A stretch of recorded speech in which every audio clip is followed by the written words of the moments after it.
আসসালামু আলাইকুম। একটি কোকাকোলা ক্যানের মাধ্যমে 40 বছর পর একটি কেসকে সমাধান করা হয়। যদি মনে করেন এটি কোনো সিনেমার গল্প, তাহলে আপনি ভুল। এটি একটি সত্য ঘটনা, আর এই সত্য ঘটনাটি জানবো আজকের ভিডিওতে। তো ভিডিও শুরু করা যাক। সাল 1981, আমেরিকার কোলোরাডোতে সালভিয়া কোয়েল নামে একজন মেয়ে থাকত। সালভিয়া মূলত আর্কিটেক্ট ছিল, যার কাজ হলো নতুন ভবনের নকশা তৈরি করা এবং নতুন ভবন তৈরি করা। যাই হোক, সালভিয়া একজন স্টেবল মেয়ে ছিল। সালভিয়া তার পরিবারের বাসার পাশেই অন্য একটি বাসায় থাকতো। সালভিয়া প্রতিদিন সকালের কফি তার পরিবারের সাথেই খেত। সকাল 8টায় সালভিয়ার বাবা প্রতিদিনের মতোই সালভিয়ার ঘরে যায় সালভিয়ার সাথে কফি খাওয়ার জন্য। কিন্তু সে দরজা খুলতেই যা দেখল, তার জন্য সে মোটেই প্রস্তুত ছিল না। তার সামনে তার মেয়ে সালভিয়ার মৃতদেহ পড়া ছিল। তার দুহাত বাঁধা এবং মুখের ভিতর রুমাল ছিল, যাতে সে চিৎকার করতে না পারে। তার বুকে ছিল ছুরির আঘাত। সালভিয়ার বাবা তখনই পুলিশকে ফোন করার জন্য টেলিফোনের কাছে যায়।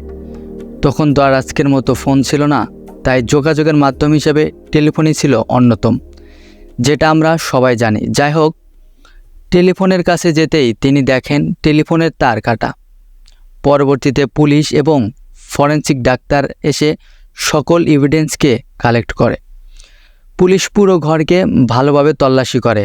তারা দেখতে পায় বেডরুমের জানালা ভাঙার চেষ্টা করা হয়েছিল, কিন্তু জানালাটি অনেক শক্ত থাকার কারণে ভাঙতে পারেনি। তবে বাথরুমের জানালা ভাঙা ছিল। পুলিশ ধারণা করে এই জানালা দিয়েই অপরাধী এসেছে। ফরেনসিক ডাক্তাররা রুমের ভিতরে পড়ে থাকা বিভিন্ন জায়গা থেকে রক্ত সংগ্রহ করে এবং একটি ছুরিও সেখান থেকে পাওয়া যায়। পরবর্তীতে যখন ফরেনসিক রিপোর্ট আসে, তখন দেখা যায় তার বুকে 3টি ছুরি আঘাত করা হয় এবং মাথায় গুলিও করা হয়, যার জন্যই তার মৃত্যু হয়েছিল এবং তাকে শারীরিক নির্যাতনও করা হয়েছিল। 80-র দশকে ফরেনসিক প্রযুক্তিটা ততটা উন্নত ছিল না, তাই তারা খুনিকে তখন ধরতে পারেনি। পুলিশ যেসব প্রমাণ কালেক্ট করেছিল তা দিয়ে তখন তারা হত্যাকারী পর্যন্ত পৌঁছাতে পারেনি।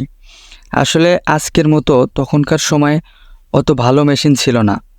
সকল প্রমাণকে ভালোভাবে জাজ করার জন্য কোনো ভালো প্রযুক্তিও ছিল না তখন, যার কারণে ইনভেস্টিগেশন অনেক লম্বা হয়ে যায়।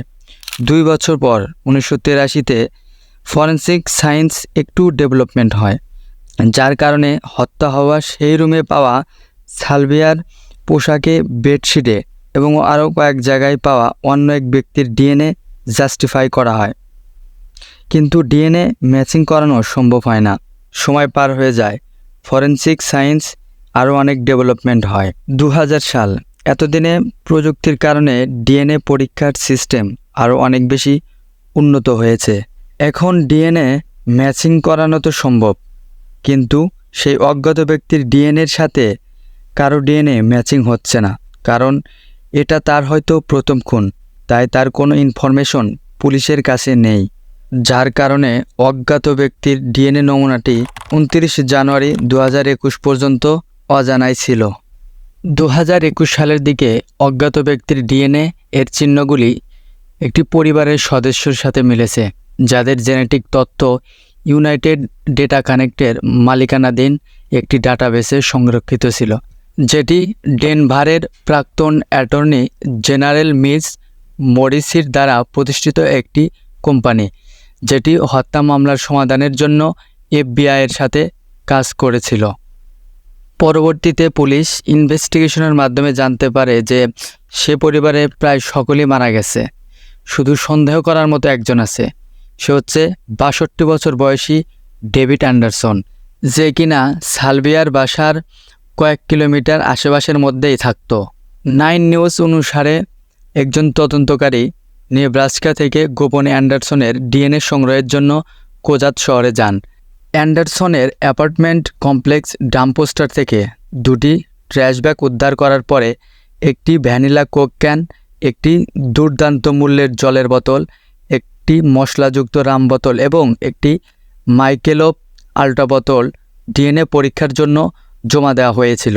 1 সপ্তাহ পরে যখন ল্যাবের ফলাফল আসে, তারা দেখিয়েছিল যে ভ্যানিলা কোকের ডিএনএ কোয়েল অপরাধের দৃশ্যে পাওয়া বেশ কয়েকটি আইটেমের সাথে মিলে যেতে পারে। পুলিশ 10 ফেব্রুয়ারি অ্যান্ডারসনকে গ্রেপ্তার করে। জেলা অ্যাটর্নি জন কেলনার বলেছেন যে হত্যার বছর 1981 সালে যে আইন ছিল তার অধীনে অ্যান্ডারসনকে বিচার করা হবে। পরবর্তীতে ডেভিড অ্যান্ডারসনকে যাবজ্জীবনের কারাদণ্ড দেওয়া হয়। সালভিয়ার মা বাবা তার মেয়ের হত্যাকারীকে দেখতে পারল না, কিন্তু সালভিয়ার একটা বোন ছিল, সে তার বোনের হত্যাকারীকে দেখতে পারল। আমরা একটা কথা সবসময় শুনে থাকি যে হত্যাকারী যতই চালাক হোক না কেন, কোনো না কোনো প্রমাণ ঠিকই রেখে আসে। একজন অপরাধী অবশ্যই শাস্তি পাবে, হয় 2 দিন আগে নাইলে 2 দিন পরে।